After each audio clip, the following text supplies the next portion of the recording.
Maturity రాతి పుష్పాలంకరణ అని చెప్తారు. ఇవన్నీ కూడా మనం రకరకాలుగా చెప్పుకోవచ్చు. కానీ ప్రతి ఒక్క స్త్రీకి 4 దిశలు ఉంటాయి. 1 బాల్యం, 2 యవ్వనం, 3 నడుప్రాయం, 4 వృద్ధాప్యం. ఇప్పుడు 4 దిశలు ఏంటంటే మనిషికి 4 కాలాలు ఎలాగున్నాయో 4 దిశలు అంటే 12, 13 సంవత్సరాలు, 15 సంవత్సరాల లోపల బాల్యం అయితే 15 సంవత్సరాల నుండి మొదలుకొని సుమారుగా 40 సంవత్సరాల వరకు యవ్వనం ఉంటుంది. యవ్వన కాలం నుండి 40, 50 నుండి మొదలుకొని 60, 70 వరకు 60 వరకు నడుప్రాయం, తర్వాత వృద్ధాప్యం. 4 కాలాలు మనకు కనిపిస్తాయి. కనుక ఈ రోజు మనం ఏం నేర్చుకోవాలి ఈ పాఠాన్ని అంటే వాక్యం చాలా జాగ్రత్తగా వినాలి. బైబిల్ లేఖన ప్రకారంగా కీర్తన గ్రంథం 148:12 అంటాడు, యవనులు, కన్యలు, వృద్ధులు, బాలులు. యవనులు, కన్యలు, వృద్ధులు, బాలులు అంటే 4 దిశలు మనకు కనిపిస్తున్నాయి. 144 కీర్తన 12వ వచనంలో మా కుమారులు యవన కాలమందు ఎదిగిన మొక్క వలె ఉన్నారు, మా కుమార్తెలు నగరకు చెక్కబడిన మూల కంబం వలె ఉన్నారు అని అంటున్నాడు. ఇక్కడ అంటే మా కుమార్తెలు అనే మాటని ప్రతి వారు కూడా మీరు గమనించాలి. అమ్మ తల్లిదండ్రులు మీరు కూడా మా కుమార్తెలు అనే మాటను మీరు కూడా తీసుకోవాలి. మీ కుమార్తెలు ఎలా ఉండాలంటే నగరకు చెక్కబడిన మూల కంబం వలె ఉండాలి అనే మాట మనం చూస్తాం. అంటే నగరం అంటే ఏంటి అని గమనించాల్సి వస్తే పెద్ద పెద్ద దేశాలు, నగరాలు ఉంటాయి.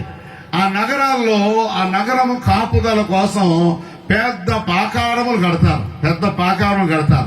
పాకారాలు కట్టి తూర్పు, పనవట, ఉత్తర, దక్షిణాలు గుమ్మాలు పెడతారు. ద్వారబంధాలు పెడతారు. ద్వారాలు ఎందుకంటే ఇతర దేశాలు ఎవరైనా యుద్ధానికి వచ్చినప్పుడు ద్వారబంధాల కాడ కాపలా ఉంటారు జనాభా. అందువల్ల ఆ దేశంలో గాని ఆ నగరంలో గాని అడుగు పెట్టుకోకుండా కాపాడుకుంటానికి పెద్ద పాకారములు కడతారు.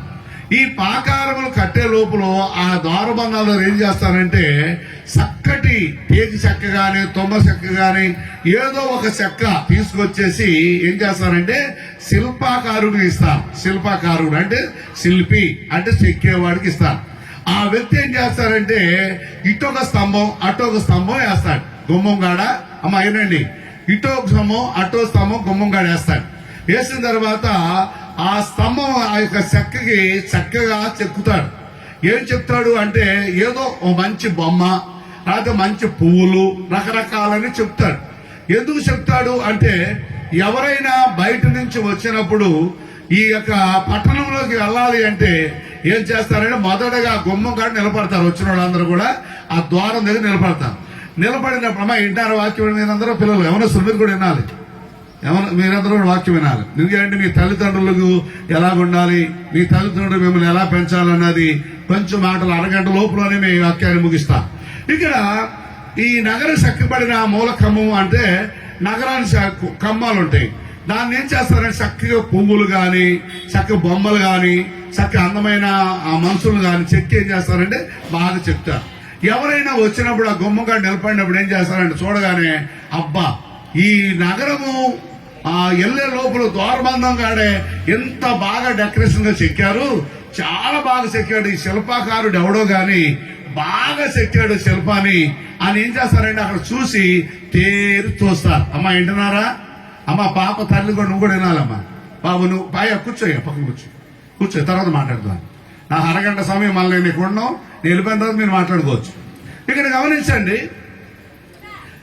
ఈ పాప విషయంలో మరి మా సంఘానికి వస్తుంది కనుక మరి తల్లిదండ్రులు కూడా మంచి కుటుంబం, ఆ తాతగారు వాళ్ళ కుటుంబం చక్కటి రీతిలో పిల్లల్ని పెంచుతారు. ఇంకా ఎలా పెంచాలన్నది నేను తెలియజేస్తాను. ఇప్పుడు ఆ బొమ్మని చెక్కేటప్పుడు ఏం చేస్తారంటే చాలా అందంగా చెప్తారు కదా. ఆ నగరకు వచ్చినప్పుడు ఎవరైనా వచ్చి చూసినప్పుడు ఆ చూడగానే చాలా అందంగా కనిపిస్తాయి ఆ నగరాన్ని. ఆహా చాలా బాగుందిరా, భలే చెక్కారా అంటారు. ఎందుకంటే ఆ నగరానికి వెళ్లే లోపల ఈ బొమ్మని ఆ చెక్కిన ఆ పువ్వులను చూసి ఎవరు చెక్కారో గాని భలే చెక్కారు అంటారు కదా. అలాగే నీవు కూడా నీ పిల్లలను నీవు చెక్కాల్సిన సమయం ఎవరికి ఉంది? తల్లిదండ్రులకు ఉంది. ఎందుకనంటే బాల్యంలో అంటే వాళ్ళు ఎలా ఆడుకున్నా ఏ మట్లు ఆడుకున్నా ఏ బుడలు ఆడుకున్నా పెద్ద పట్టింపు ఉండదు. ఇప్పుడు బాల్యంలోంచి యవ్వన కాలంలోకి వచ్చింది కనుక ఈ పాపని ఎలా చెక్కాలి అంటే, ఎవరైనా మన గ్రామంలో ఎవరైనా చూసినప్పుడు చాలా బాగా చెక్కారా అన్నట్టుగా ఉండాలి. చెక్కడం అంటే ఏంటి?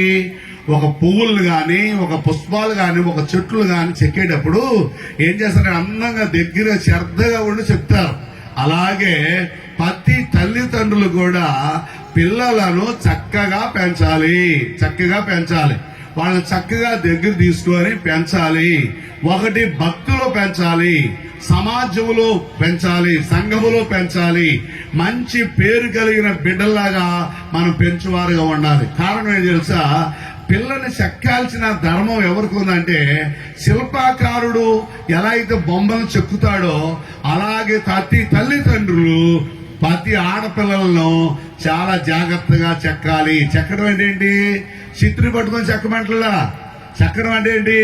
చక్కగా క్రమశిక్షణ నేర్పాలి, భక్తి నేర్పాలి, ప్రార్థన నేర్పాలి. అంతేగాని ఇష్టానుసారంగా ఈ లోకం పరిస్థితులు బాగుంటలా కదా, ఘోరమైన పరిస్థితుల్లో ఉన్నారు.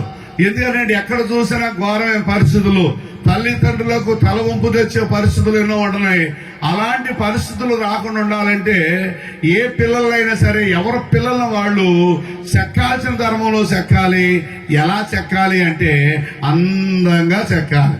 ఇప్పుడు అమ్మాయి ఉంది, ఇక చెక్కక్కర్లేదు అనుకోకూడదు. ఇప్పుడు అందంగానే ఉంది, ఇక చెక్కే పని ఉండదు. కానీ ఎలా చెక్కాలి ఇప్పుడు తల్లిదండ్రులు అంటే, దేవుని వాక్యము చేత వాళ్ళకి అందించాలి, దేవుని మాటలు వినిపించాలి, పెద్దలకు లోపడే గుణం నేర్పాలి, భక్తి నేర్పాలి, యథార్థం నేర్పాలి, మాటలు నేర్పాలి. మాటలు నేర్పడం అంటే ఏంటి? మాటలు వచ్చు, అయినా మాటలో ఎలా మాట్లాడాలో నేర్పాలి. తండ్రితో ఎలా మాట్లాడాలో, తల్లితో ఎలా మాట్లాడాలో, బంధువులతో ఎలా మాట్లాడాలో, పాస్టర్ గారితో ఎలా మాట్లాడాలో, సమాజంతో ఎలా మాట్లాడాలో, సంఘముతో ఎలా మాట్లాడాలో, అందరితో ఎలా మాట్లాడితే అలా మాట్లాడకూడదు. ఈ రోజున చాలా మంది ఆడపిల్లలు ఎట్లా పడితే మాట్లాడేసేవాళ్ళు బయటెళ్ళారు. అవునా? ఏంట్రా అనేవాళ్ళు. మగవాళ్ళు చాలా మంది ఏంట్రా నువ్వు అనేది అని అనేవాళ్ళు, ఎగతాలుగా మాట్లాడేవాళ్ళు, రకరకాలైన పరిస్థితులు. కనుక ఇప్పుడు పాపని ఆ శిల్పాకారుడు ఎలాగ చెక్కాడో అలాగే మనము పిల్లల్ని ఆత్మీయ స్థితిలో బైబుల్ ప్రకారంగా చెక్కే లెక్కలైతే వాళ్ళు మంచి అనుభవంలోకి వచ్చి తల్లి తండ్రులకు, సమాజానికి, సంఘానికి మంచి పేరు తీసుకొస్తారు.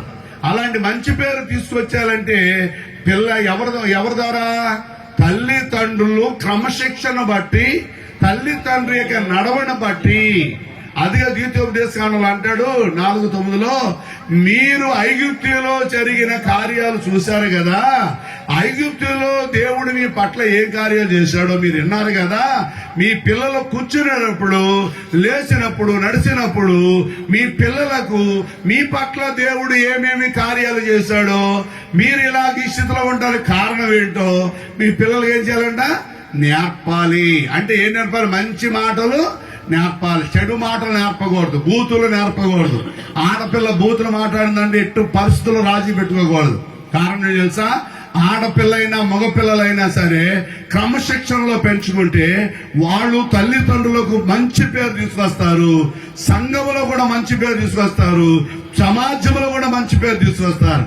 అలాగా చెక్కాలంటే ఏం చేయాలంటే, మొదటగా ముందు స్కూల్లోకి వెళ్ళగానే, కాలేజీలో వెళ్తారు, ఆ టీచర్స్ వాళ్ళు చెప్తారు, చదువు నేర్పుతారు. చర్చిలో తీసుకొచ్చారనుకోండి, పాస్టర్ గారు వాక్యం చెప్పి ఎలా నడుచుకోవాలో చెబుతాడు. ఇంటికి వచ్చినప్పుడు మీరేం చేయాలంటే మీ పిల్లలు ఎలా మాట్లాడుతున్నారో, వాళ్ళ ఆలోచనలు ఎలా ఉన్నాయో చూసుకోవాలి. ఇలాంటి అంటే ఇంటికి వస్తే మీరు జాగ్రత్త పెట్టాలి, మందిరానికి వస్తే పాస్టర్ గారు జాగ్రత్త పెట్టాలి, స్కూల్కి వెళ్తే, కాలేజీకి వెళ్తే టీచర్ జాగ్రత్త పెట్టాలి. ఇలా చేస్తే ఏమవుతారు తెలుసా? వాళ్ళు తల్లిదండ్రులకు, సమాజానికి, సంఘానికి మంచి పేరు తీసుకొస్తారు. తలవంపులు వచ్చేవారుగా కాకుండా ఉంటారు. మనం పిల్లలు వేసుకునే డ్రెస్సులు కూడా, బట్టలు కూడా నార్మల్ గా ఉండాలి. అంతేగాని ఎలా పడితే అలాగా చిన్న చిన్న డ్రెస్సులు చిన్న వేసుకోకూడదు.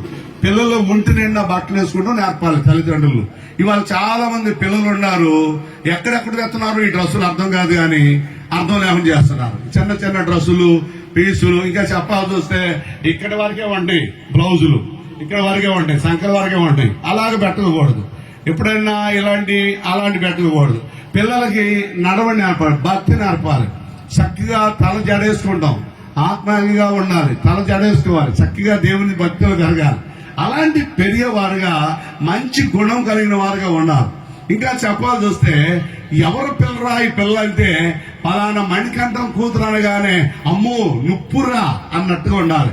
ఆ నుప్పులాగా తయారు చేసిందా ఎవరు తయారు చేయాలి? తల్లిదండ్రులే తయారు చేయాలి. అలా చేసినప్పుడు రేపు పొద్దున భవిష్యత్తులో ఆమె భవిష్యత్తు చాలా బాగుంటానికి అవకాశాలు ఉంటది. ఎవరైనా సంబంధానికి వచ్చినప్పుడు ఏమంటారు తెలుసా? మణికంఠం కూతురు నెంబర్ 1, ఆమె చాలా మంచిది, ఆ తల్లిదండ్రులు చాలా మంచోళ్ళు అని సమాజమే చెప్తారండి. అలాగ చెప్పే పిల్లలుగా చేయాలి.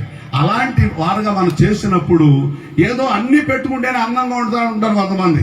అన్ని పెట్టుకుంటే అందం రాదు. పుట్టకలో లేదే పెట్టుల్లో వస్తుందా అందం? అవునా? ఇప్పుడు నేను నల్లగా ఉన్న ఎర్రగా మార్చేస్తారా ఎవరన్నా? మీరు ఎవరన్నా మార్చలే. కారణం ఏంటంటే పుట్టకలో రావాలి కానీ పెట్టుల్లో రాదు ఏది కూడా.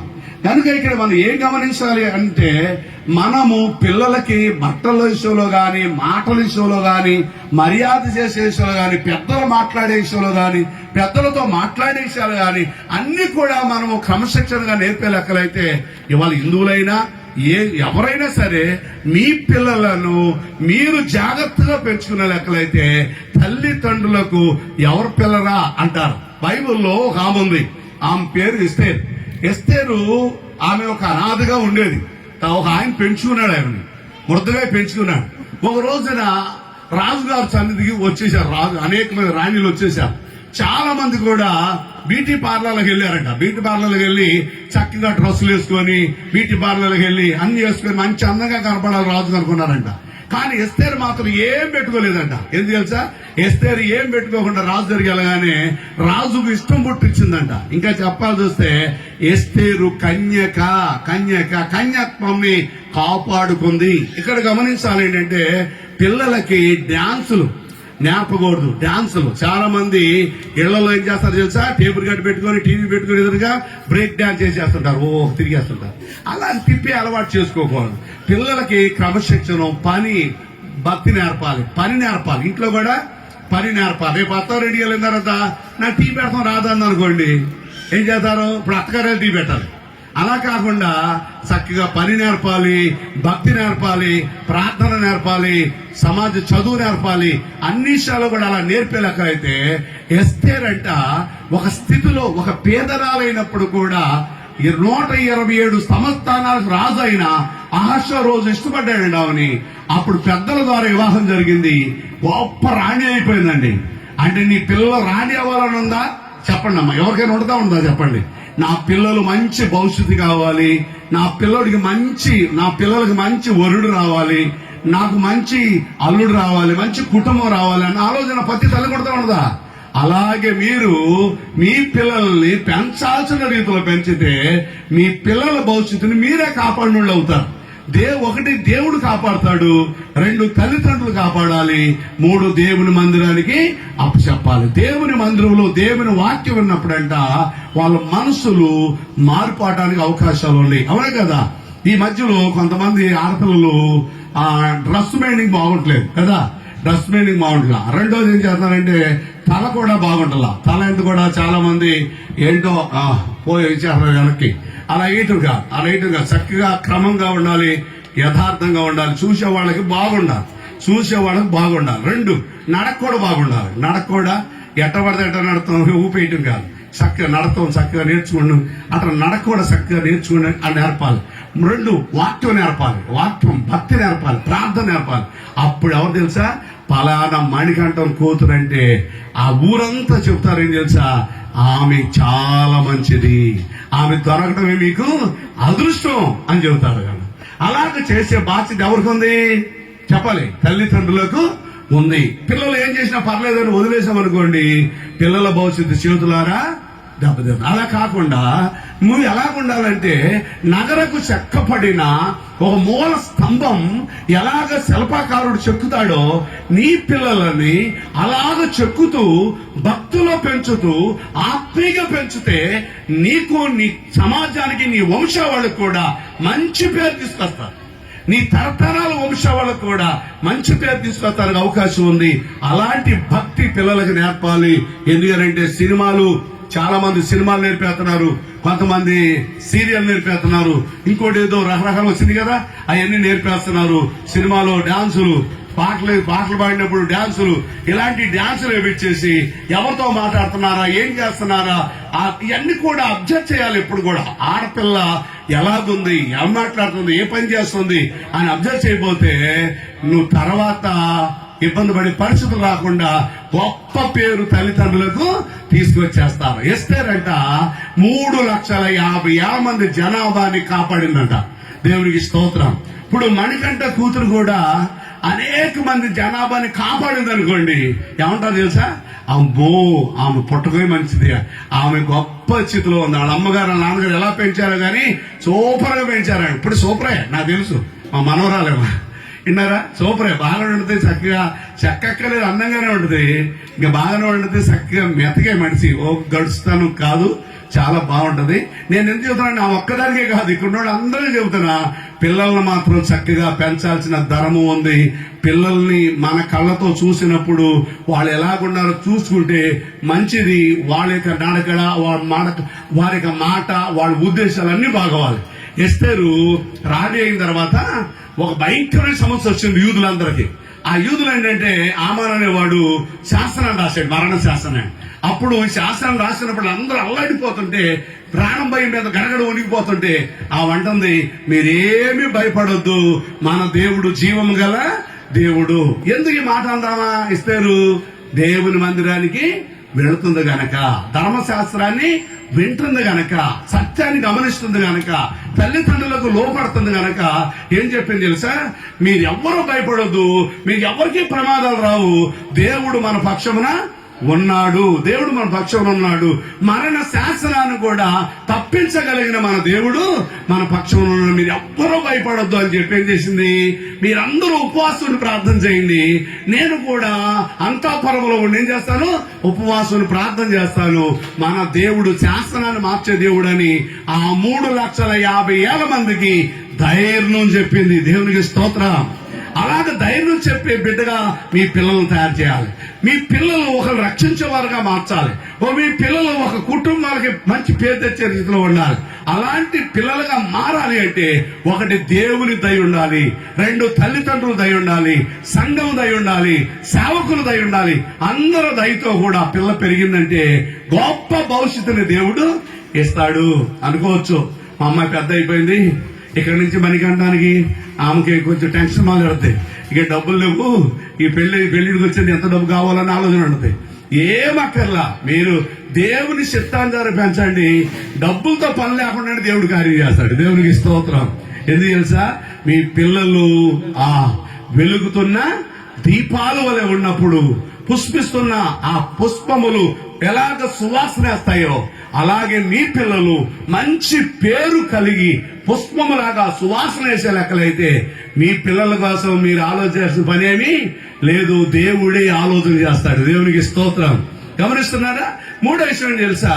పిల్లలను ఎలా చేయాలంటే ప్రార్థన యోధులుగా చేయాలి, ప్రార్థన పనులుగా చేయాలి, ప్రార్థించే వాళ్ళగా మార్చాలి. అలా చేసినప్పుడు దేవుడు గొప్ప ఆశీర్వాదాలతో నింపుతాడు. వాళ్ళ తాతగారు అన్ని విషయాల్లో కూడా ఇగో ఈయన వాళ్ళ తాతగారు ఈయనండి. అయితే కారణం ఏంటి తెలుసా? మళ్ళీ వాళ్ళ మనవరాలండి ఎంతగా ప్రేమతో ఉన్నాడు. కారణం ఏంటి అని మనం గమనించాల్సి వస్తే, అలాంటి యొక్క ఎస్తేర్ లాగా మీ కూతుర్లందరూ రెడీ అవునుగాక.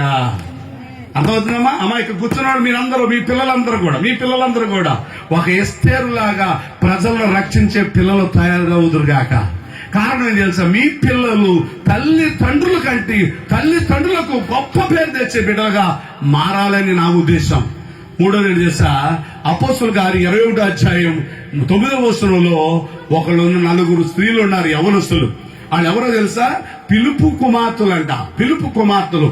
ఒక పాస్టర్ గారు ఆ ప్రాంతానికి వెళ్ళినప్పుడు ఆ పాస్టర్ గారి పేరేంటి తెలుసా? పౌలు అక్కడ వెళ్ళినప్పుడు పాస్టర్ గారు రాగానే గడగడ వణిగిపోయి ఏం చేశారంట? ఆయనకి పరిసరం చేశారంట. పరిసరం అంటే నీళ్ళు ఇచ్చారు, కాడు కడుకోవడానికి మంచి నీళ్ళు ఇచ్చారు, అన్నం పెట్టారు, ఇక ఆయన పడుకోవడానికి కూర్చోడానికి ఏదో కుర్చీ వేశారు. అలాగ మర్యాదలు చేస్తున్నారంట. మళ్ళీ ఆయన ప్రార్థన చేశారంట. ప్రార్థన చేస్తున్నప్పుడు ఏం చేశారంట? ప్రవర్తించారంట. దేవునికి స్తోత్రం. అంటే నీ పిల్లలు ప్రవర్తించేవారుగా మాత్రం మంచిదా, రాకపోతే బ్రేక్ డాన్స్ వేసేవాళ్ళుగా ఉంటే మాట్లాడదా? చెప్పాలా? ప్రవర్తించి దేవుని బిడ్డలుగా ప్రవర్తిస్తే మంచిదా? పిలుపు కుమార్తెలాగా రాదే బ్రేక్ డాన్స్ చేసేవాళ్ళ తయారైతే మంచిదా? చాలా మంది ఆ 4 గోళ్ల మధ్యలో పెట్టుకుంటారని చాలా మంది చూసే నేను. 4 గోళ్ల మధ్యలో తలుపులు వేసేసుకుంటారు, కిటికీలు వేసేసుకుంటారు, టీవీలో సౌండ్ పెట్టేసుకుంటారు, ఓ సినిమా పాట పెట్టేసుకుంటారు. ఓ ఇక చూడండి, ఇక మనం చూడలేమే కాదు. లోపల పెడతారు, ఎవరు చూడలేదు అనుకుంటారు, టీవీ సౌండ్ పెట్టేస్తారు, ఏదో break break break break dance. ఈ బ్రేక్ డాన్సులు నేర్చుకుంటున్నారు కానీ భక్తి నేర్చుకొని, యథార్థత నేర్చుకొని, తల్లిదండ్రులకు, సమాజానికి, సంఘానికి, పాస్టర్లకి అనుకూలమైన స్థితిలో ఉంటే నీ పిల్లల భవిష్యత్తు గొప్పగా దేవుడు తయారు చేస్తాడండి. ఏ పిల్లలైనా సరే భక్తులు పెరగండి, ఆత్మీయులు పెరగండి, ఆశీర్వాదాలు దేవుడు ఇస్తాడు, అభివృద్ధి చేస్తాడు. ఈ పిలుపు కుమార్తెలంట ఏం చేశారంట? వాళ్ళు ప్రవర్తించారంట, దేవుడి స్తుతించారంట, ప్రవర్తించారంట, పరిసరం చేశారంట. అలాంటివి పిల్లలాగా నీ పిల్లలు పెరుగునుగాక. ఈ అమ్మాయి కూడా పిలుపు కుమార్తెలాగా పెరుగునుగాక. దేవునికి స్తోత్రం. ఎస్తేరు లాగా ఒక గొప్ప స్థితిలో దేవుడు నడిపించునుగాక. తల్లిదండ్రులకు మంచి పేరు, సమాజానికి, ఆ వంశాలకు గొప్ప పేరు తెచ్చునుగాక. దేవుడు గొప్ప ఆశీర్వాదాలతో బిడ్డను దీవించునుగాక. దేవునికి స్తోత్రం. కారణం తెలుసా? దేవుని దాసులుగా దీవిస్తున్నాం. పిల్లల భవిష్యత్తుని దేవుడే దీవిస్తాడు. కనుక తల్లిదండ్రులు కూడా పిల్లలు, మీ కళ్ళు, 2 కళ్ళు ఎవరి మీద ఉండాలి? మీ పిల్లల మీదే ఉండాలి. వాళ్ళు పెద్దోళ్ళు అవుతున్నారు కనుక వాళ్ళ మీద ఉంచి వాళ్ళ ఆత్మీయ జీవితంలో పెంచినప్పుడు అప్పుడు మీకు, మీ సమాజానికి, సంఘానికి, తల్లిదండ్రులకి, బంధువులకి, రక్త సంబంధులకి అందరికీ మంచి పేరు తీసుకురావడానికి అవకాశం ఉంది. అపోస్తలుల గారు 12వ అధ్యాయం 9వ వచనంలో ఒక చిన్నది ఉంది, ఆమె రోదేనని చిన్నది. అందరూ కూడా పేతురు దాసు కోసం ప్రార్థన చేస్తుంటేనంట ఆమె కూడా ప్రార్థన చేద్దాం వచ్చిందంట. చాలా మంది పిల్లలు ప్రార్థనకు రారు, చర్చికి రారు. ఏం చేస్తారు తెలుసా? ఆడుకుంటారు, టీవీలు కూడా కూర్చుంటారు. అలా కాదు, ప్రార్థనకు వచ్చిందంట. అందరూ ప్రార్థన చేస్తుంటే పేతురు గారు రాగానే పేతురు గారు స్వరమును గుర్తుపట్టిందంట. అంటే పేతురు గారు స్వరం గుర్తుపెట్టి పేతురు వచ్చేసాడండి. కటకటాల్లో ఉన్నా, జైల్లో ఉన్నా పేతురు ఎలా వచ్చాడు అని అందరూ అంటారండి. అమాయకుడు, పిచ్చిదాను నువ్వు అంటే, కాదు నేను పిచ్చిదాను కాదు, దైవజనుడు స్వరము నేను ఎరుగుతున్నానంట. దేవునికి స్తోత్రం. కారణం ఏంటి తెలుసా? దైవజనుల యొక్క స్వరము వినేవాళ్ళుగా, దేవుని స్వరం వినేవాళ్ళుగా, భక్తి పెరిగేవాళ్ళుగా, వాక్యాన్ని చదివేవారుగా, వాక్యానుసారం జీవించేవాళ్ళుగా, సమాజంలో, సంఘములో, గ్రామంలో, ప్రజల్లో, అందరిలో గొప్ప స్థితిలో తీసుకొచ్చేసి తల్లిదండ్రులకు మంచి పేరు తీసుకొచ్చేయాలి. ఈ మధ్యలో ఒక ఆమెంట తండ్రి కానిస్టేబుల్ కూతురుని చదివించాడు. బాగా చదివించిన తర్వాత ఆమె కలెక్టర్ అయిందంట. కలెక్టర్ అయిన తర్వాత సరాసరి వచ్చేస్తుంటే ఈ కానిస్టేబుల్ తోసేస్తున్నారంట. బయటికి తోసేస్తున్నారంట. అప్పుడు ఆమె రాగానే కారు దిగగానే మా నాన్న ఎక్కడున్నాడని చూసుకుంటే కానిస్టేబుల్ ఆ సెల్యూట్ కొట్టాడంట. సెల్యూట్ కొట్టి అన్నాడు, అమ్మ నాన్న నువ్వు నాకు సెల్యూట్ కొట్టొద్దు, నువ్వు నన్ను కన్నావు అని చెప్పి ఆ సమాజంలో అందరి దగ్గర తీసుకొచ్చేసి ఈ కానిస్టేబుల్ గా చూస్తున్నారు మీరందరూ, ఈయనే నా తండ్రి, ఈయనే నన్ను కష్టపడి పెంచాడు, ఈయన భక్తులు, ఈయన యొక్క యథార్థతలో నేను పెరిగాను, ఈ రోజు ఇంత గొప్ప కారణం అవుతాయి ఎవరో తెలుసా? నా తల్లిదండ్రులు అని చెప్పాడంట. దేవునికి స్తోత్రం. కారణం ఏంటి తెలుసా? పిల్లలని భవిష్యత్తుని కాపాడగలిగిన స్థితి తల్లిదండ్రుల్లో ఉంది.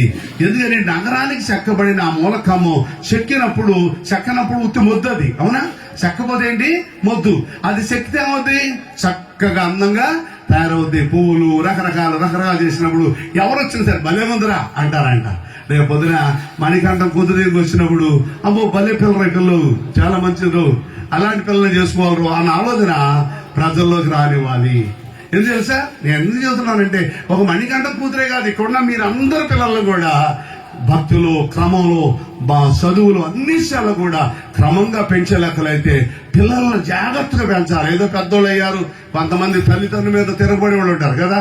ఈ అమ్మాయి అలాంటిది కాదులే పాపం, నాకు తెలుసు అలాంటిది కాదు. కొంతమంది తల్లిని కూడా తిట్టేవాళ్ళు ఉంటారు, తండ్రిని కూడా కొట్టేవాళ్ళు ఉంటారు, తల్లి మీద కూడా తిరగబడేవాళ్ళు ఉంటారు.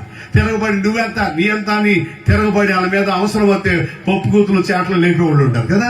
అలాంటి వారుగా కాకుండా నీ పిల్లలు గొప్ప స్థితిలో కావాలంటే వారిని మొదటగా దేవుని భక్తులు పెంచండి, 2 చదువులు పెంచండి, 3వది తల్లిదండ్రులు భక్తులు పెంచండి. అలాగ పెరిగే లెక్కలైతే గొప్ప స్థితిలోకి వచ్చేసి ఒక గొప్ప ఆశీర్వాదాలతో దేవుడు నింపుతాడు. భవిష్యత్తులో ముందున్న కాలమంతా కూడా దేవుని యొక్క ఆశీర్వాదాలు దీవుల బిడ్డకి అనుగ్రహిస్తాడు. ఈ మాటలు దేవుడు దీవించునుగాక. ఆమె టైం ఎక్కువ తీసుకుని చెప్పాగా ప్రార్థన చేద్దాం. స్తోత్రం, హల్లెలూయా. గమనించండి, మీ పిల్లలు ఇక్కడ పిల్లలందరూ కూడా అలాంటి యొక్క స్థితిలో పెరుగునుగాక. తల్లిదండ్రులకు మంచి పేరు తెచ్చునుగాక, దేవునికి మంచి పేరు తెచ్చునుగాక, సంఘంలో మంచి పేరు తెచ్చునుగాక. దేవుని స్తోత్రం. మీ పిల్లల భవిష్యత్ అంతా ఒక ఎస్తేర్ లాగా తయారవునుగాక. మీ పిల్లల యొక్క దీవులతో నింపబడుదురుగాక, క్రమశిక్షణలో పెరుగుదురుగాక. అట్టి భాగ్యం దేవుడు అనుగ్రహించునుగాక. ప్రార్థన చేసుకుందాం.